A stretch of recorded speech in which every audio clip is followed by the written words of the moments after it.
So our whole job is to equip industry with information and insights they need to strengthen their marketing, their business decisions, strategy, and we feed into a lot of policy as well at the national level too.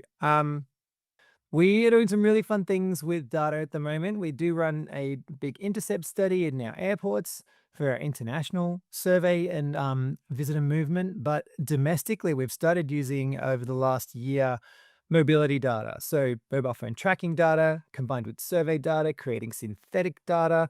And we're playing with that to produce the best and most granular understanding of tourism and travel that we've ever had. And it's one of the global, like, leading ways of doing this.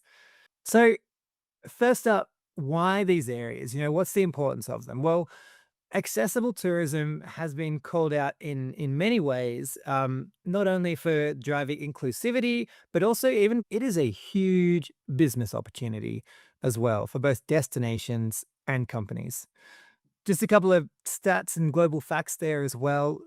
It's believed that this accessible market or people with a disability is about 1.3 billion people globally.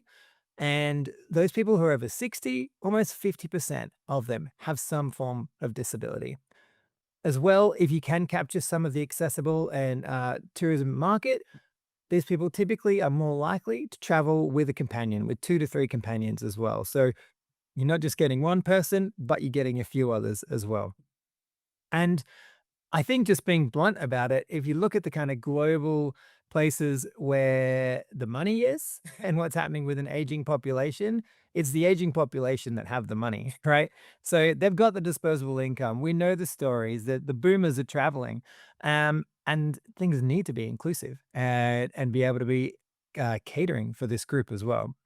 And we're seeing that it's just going to grow. So it makes a lot of sense to be involved in this space as well.